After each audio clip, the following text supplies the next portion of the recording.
Bonjour à tous et bienvenue sur la chaîne. Je suis Gabriel Fontaine et ici on parle auto sans prise de tête. Conseils pratiques, explications techniques, accessibles et réponses claires à vos questions de tous les jours. Que vous soyez débutant ou passionné, vous allez trouver ici de quoi mieux comprendre et entretenir votre voiture. Pensez à vous abonner, à laisser un petit like et restez avec moi jusqu'à la fin de la vidéo. Chaque détail peut faire la différence. Bien que les automobiles soient équipés de phares depuis la nuit des temps, l'éclairage est l'un des domaines dans lesquels les progrès les plus importants ont été réalisés, en particulier au cours des 15 dernières années. Voici comment la technologie de l'éclairage automobile a évolué. Des premiers phares à essence aux phares laser et LED d'aujourd'hui, près de 150 ans se sont écoulés au cours desquels l'éclairage a énormément évolué. Cette évolution est logique, non seulement en raison des améliorations technologiques apportées au cours de toutes ces années, mais aussi parce que l'éclairage est un facteur déterminant de la sécurité active, celle qui vise à prévenir les accidents dans les véhicules. Il y a essentiellement deux éléments qui ont évolué au fil des ans, le projecteur lui-même et la source lumineuse. Un facteur déterminant dans l'évolution des premiers a été l'apparition des ordinateurs et des programmes de conception, qui ont permis une étude beaucoup plus parfaite des géométries et de la disposition des réflecteurs, la partie argentée du projecteur sur laquelle la lumière est réfléchie et projetée, ainsi que des matériaux et des machines de moulage qui permettent de produire en série et avec précision ces formes de plus en plus complexes. En ce qui concerne la source lumineuse, on peut dire qu'il y a eu deux grands tournants dans son évolution. Le premier a été l'utilisation de l'électricité et le second le développement des LED à haute luminosité. Évolution de l'éclairage automobile, les pionniers, 1880, ce n'est que vers les années 1920 que l'utilisation de l'électricité dans les automobiles s'est normalisée. Contrairement à ce que l'on pourrait penser, ce n'est pas le prix des ampoules ou l'absence d'installation électrique qui a obligé les premières voitures à recourir au carbure ou à l'huile pour leurs phares. Le principal problème était celui des vibrations.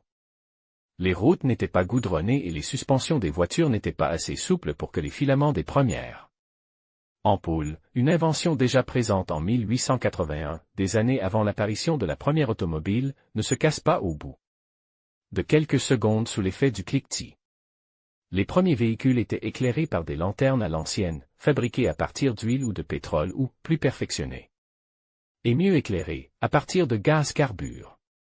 Ce dernier offrait une flamme plus blanche et une lumière plus puissante, mais nécessitait un générateur d'acétylène, une sorte de cocotte-minute avec un compte-gouttes d'eau et des pierres de carbure qui généraient le gaz acétylène qui arrivait dans les phares par de minces tuyaux métalliques.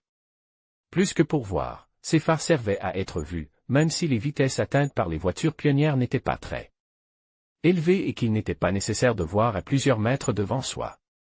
Évolution de l'éclairage automobile, l'électricité à tout change, 1915, en 1898, la première voiture équipée de phares électriques a été présentée, la Columbia Electric Car. Il s'agissait d'une voiture électrique qui utilisait l'énergie pour éclairer la route. Malheureusement, ils ne sont pas très efficaces et, en plus de ne pas éclairer beaucoup, leurs ampoules grillent rapidement à cause des vibrations. Le premier constructeur automobile à proposer l'éclairage électrique en série sur ses voitures fut l'américain Peerless en 1908, bien que le plus grand succès de cette technologie fut Cadillac, qui la proposa en série sur tous ses modèles à partir de 1912. La plus grande compacité des générateurs électriques, à l'époque, les dynamos, et la meilleure qualité des filaments des lampons permit le grand saut technologique que représentait l'éclairage électrique qui, en quelques années, est devenu la seule alternative et a fait disparaître les lampes à flammes des automobiles et des motocyclettes du monde entier. Au fur et à mesure que la technologie des générateurs électriques et la qualité des lampes s'amélioraient, l'éclairage s'est amélioré. Bien qu'il s'agisse d'un processus lent qui a duré plus de 30 ans, jusqu'à ce que la prochaine grande avancée en matière d'éclairage ait lieu dans les années 60 du siècle dernier. Jusqu'à l'arrivée des ampoules halogènes, l'amélioration de la qualité de la lumière était davantage liée à l'amélioration de la qualité du réflecteur et de la luminosité des lentilles des phares ou à des systèmes tels que l'œil électronique de GM, qui détectait les phares des véhicules venant en sens inverse. Oui, comme vous pouvez l'entendre, il y a plus d'un demi-siècle, les voitures étaient déjà équipées de feux de route assist, qui était d'ailleurs assez précis. Évolution de l'éclairage automobile, la lampe halogène et les phares directionnels, 1965, en 1959, la General Electric Company a réalisé une percée dans le domaine de l'éclairage. Au lieu d'enfermer le filament de la lampe dans une ampoule à vide, en y ajoutant un gaz halogène, on s'est rendu compte que le filament pouvait résister à des températures plus élevées sans fondre en raison de la réaction chimique produite par la présence de ces gaz à l'intérieur de la lampe. Si le filament résistait à des températures plus élevées, l'augmentation de la lumière est évidente. Les ampoules halogènes ont soudainement augmenté l'éclairage des voitures de 50%, bien que leur utilisation ne se soit pas généralisée avant le milieu des années 1970 dans l'automobile. Outre cette percée dans le domaine des sources lumineuses, les années 1960 ont été marquées par une prolifération d'idées nouvelles dans la conception des phares automobiles. Bien que des voitures équipées de phares directionnels aient été produites auparavant, comme la Tucker Torpedo de 1948, c'est Citroën qui a popularisé cette technologie en ajoutant des phares directionnels à la Citroën DS ID Facelift de 1968, puis à la Citroën SM de 1970. C'est la SM qui fut la première voiture à combiner les deux évolutions et à disposer de projecteurs directionnels et de lampes halogènes au format H1, contrairement à la DS qui utilisait encore des lampes conventionnelles. Les deux modèles disposent non seulement de projecteurs directionnels, mais aussi de correcteurs de portée dynamique, une caractéristique qui deviendra obligatoire sur les projecteurs les plus puissants un quart de siècle plus tard, comme nous le verrons plus loin. Évolution de l'éclairage automobile, l'arrivée de la surface complexe, 1985, les lampes halogènes étant désormais largement répandues. La prochaine percée en matière d'éclairage consiste à redessiner la surface réfléchissante. L'avènement des logiciels de conception assistés par ordinateur a permis aux développeurs de concevoir des réflecteurs avec des surfaces complexes qui utilisaient et projetaient mieux la lumière produite par la lampe. Les projecteurs conventionnels présentaient deux limitations principales. La première est que c'est le verre qui doit rediriger les faisceaux lumineux réfléchis dans la parabole du projecteur. Le verre devait donc être spécialement taillé et très épais. Outre son poids, cela signifiait qu'une partie de la lumière était absorbée par le verre lui-même. L'autre limite était qu'une partie de l'ampoule devait être recouverte pour éviter l'éblouissement. Deux solutions ont été proposées par les concepteurs de projecteurs automobiles, les projecteurs ellipsoïdaux et les projecteurs à surface complexe. Les projecteurs ellipsoïdaux, ceux avec une lentille grossissante, par exemple, enferment l'ampoule dans un projecteur de forme ellipsoïdale, qui concentre les faisceaux lumineux davantage qu'un réflecteur conventionnel. La lentille corrige ensuite ces faisceaux pour les repartir convenablement, exactement comme elle le fait dans un projecteur d'image. Le problème est que, là encore, l'épaisseur de la lentille absorbe une bonne partie de la lumière. Leur grand avantage est de permettre au projecteur d'avoir une surface très réduite, ce qui en a fait la solution idéale pour les faces avant de modèles très pointus, tels que l'Opel Calibra, la Subaru SVX, la Nissan 300 ZX, etc. Les projecteurs à surface complexe, bien qu'initialement dotés de lentilles taillées, sont rapidement devenus suffisamment raffinés pour que ce soit le réflecteur lui-même qui façonnait l'empreinte lumineuse des projecteurs à l'avant de la voiture. Les projecteurs à verre complètement lisses absorbaient beaucoup moins de lumière dans le verre lui-même, qui est devenu en grande partie du polycarbonate, dont le seul but était de protéger la lampe et le réflecteur, ainsi que d'obtenir le profil aérodynamique souhaité par le constructeur du véhicule. Évolution de l'éclairage automobile, du xénon au LED, 1991, les années 1990 ont vu le grand saut suivant dans l'éclairage automobile. Les projecteurs équipent de lampes à décharge ou HID. Pour la première fois, la lumière n'était pas produite en rougissant un filament, mais en exploitant l'énorme émission de lumière produite en soumettant un gaz et un sel métallique sous pression à un arc électrique entre deux électrodes. Ce type de lampe, communément appelé projecteur au xénon, ou bixénon dans le cas des feux de croisement et de route, a constitué une véritable révolution. La première voiture à les utiliser fut la BMW série 7 lancée en 1991, et leur intensité lumineuse était si extraordinaire qu'il a fallu développer une autre technologie et réinventer le système de correction automatique de la hauteur utilisé par Citroën sur les DS, ID et SM. En raison de l'intensité de la lumière des projecteurs HID, pour éviter d'éblouir les automobilistes venant en sens inverse, les voitures équipés de ce système d'éclairage ont dû être dotés d'un système de correction automatique du réglage des projecteurs afin que ni un coffre-charge ni le roulis de la carrosserie sur les bosses n'éblouissent les autres automobilistes. Cela à cause quelques maux de tête pour l'homologation des phares au xénon optionnel sur les Porsche 993. Pour éviter d'avoir à installer ce système de correction automatique de la hauteur, certains constructeurs ont opté pour des lampes HID à faible intensité. Selon la réglementation européenne, ce dispositif n'est pas nécessaire en dessous de 2000 lumens. Les lampes à décharge émettent non seulement plus de lumière, lumens, mais aussi une lumière plus blanche, appelée température de lumière, degrés K. La lumière du soleil a une couleur comprise entre 5000 et 6000 degrés K, que l'on peut obtenir avec les lampes HID, tandis que les lampes halogènes restent dans la gamme des 3000 degrés Kelvin. Plus une lumière artificielle est proche de la lumière naturelle du soleil, moins elle est fatigante pour les conducteurs lorsqu'ils roulent de nuit. Les projecteurs HID offrent d'excellentes performances en termes de quantité de lumière et de température de lumière et ont également une très faible consommation d'énergie. Leur consommation d'énergie n'est élevée que pendant la phase de démarrage, lors de l'allumage de l'arc. Ensuite, elles se stabilisent et leur consommation n'est plus que de 30 watts, contre 55 watts pour une lampe halogène. En fait, leur efficacité est telle qu'elles génèrent moins de chaleur, raison pour laquelle il est également obligatoire de les équiper d'un système de lave-projecteur, afin d'éliminer la glace et la neige qui gèlent sur elles pendant la conduite, ce qui n'est pas tellement le cas avec les lampes halogènes, qui chauffent davantage. Le problème des lampes HID est qu'elles sont encore chères à fabriquer. On s'attendait à ce que leur coût diminue au fur et à mesure que la production et la demande augmenteraient, mais finalement les LED ont été beaucoup moins chères à développer, ce qui explique quelle soit la technologie qui a le plus prolifère, ainsi que pour un autre avantage que nous verrons plus loin.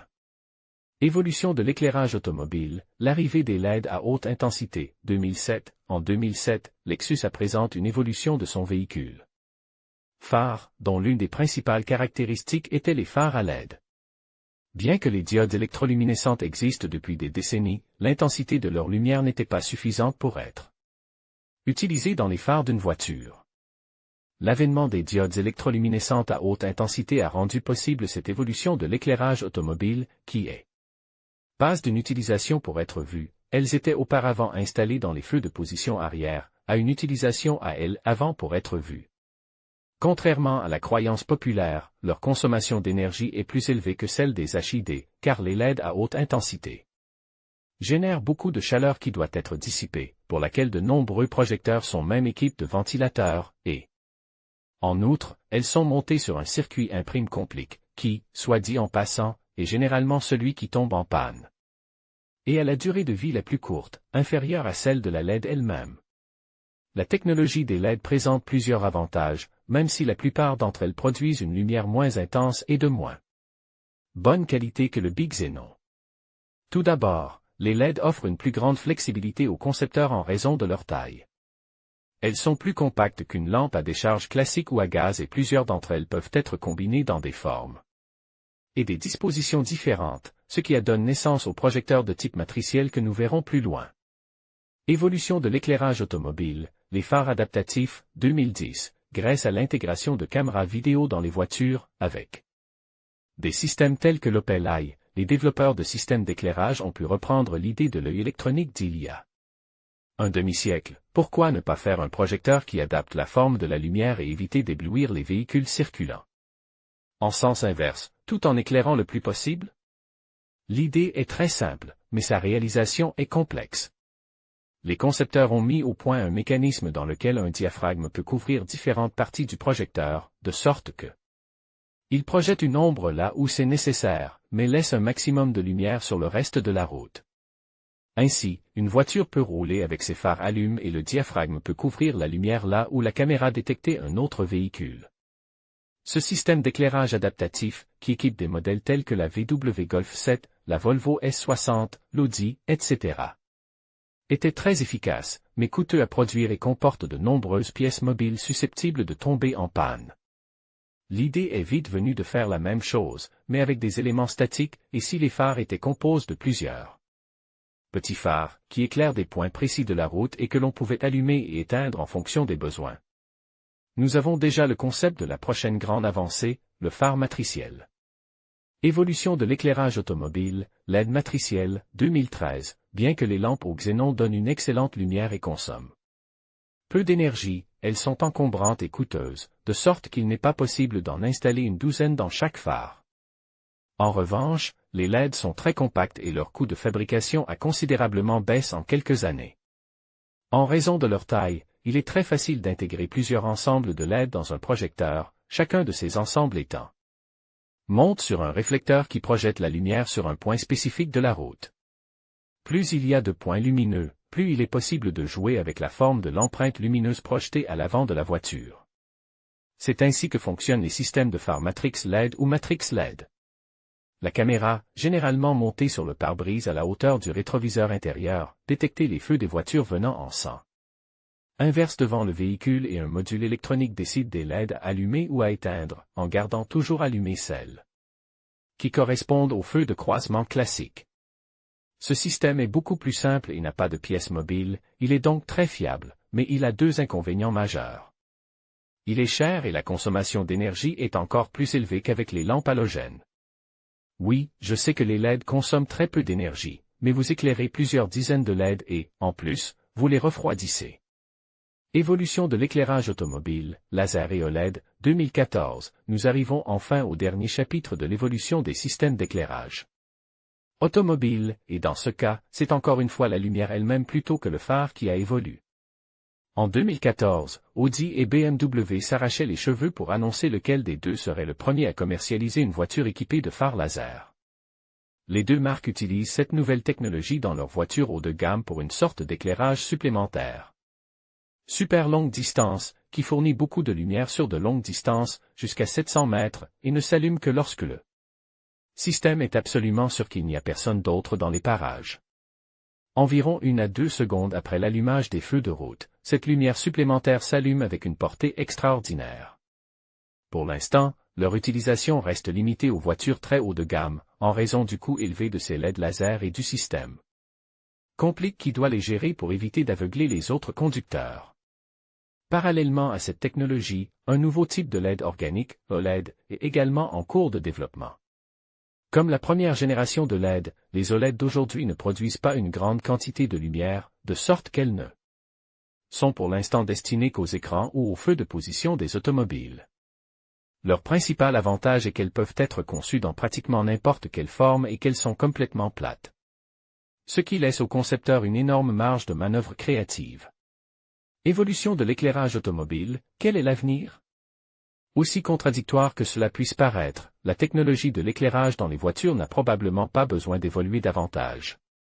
La plupart des systèmes de conduite autonome utilisent des éléments tels que le lidar ou l'infrarouge pour détecter les obstacles et le chemin à suivre, de sorte que l'éclairage ne sera plus nécessaire. Ce ne sera plus l'œil humain qui devra voir où aller, mais un cerveau électronique qui n'aura pas besoin d'éclairer les objets, mais simplement de les détecter avec n'importe quelle autre technologie. Les chauves-souris sont aveugles et peuvent attraper une mouche dans l'obscurité, ce qui montre clairement que la lumière n'est pas nécessaire pour détecter les objets et que les voitures autonomes n'en auront pas besoin, de sorte qu'il est très probable que nous soyons déjà à l'apogée des systèmes d'éclairage automobile.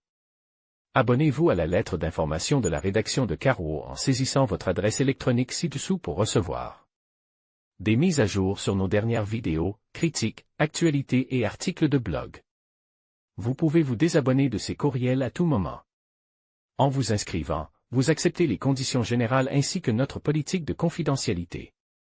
En conclusion, l'évolution des systèmes d'éclairage automobile a profondément transformé notre expérience de conduite, alliant sécurité, efficacité énergétique et innovation technologique. Des lampes à incandescence au système à diode électroluminescente, chaque avancée a permis d'améliorer la visibilité et de réduire l'impact environnemental. Alors que nous nous dirigeons vers l'avenir, il est passionnant d'imaginer comment les nouvelles technologies continueront à façonner l'éclairage automobile, rendant nos routes plus sûres et nos véhicules encore plus intelligents. Merci de nous avoir suivis dans cette exploration de l'éclairage automobile.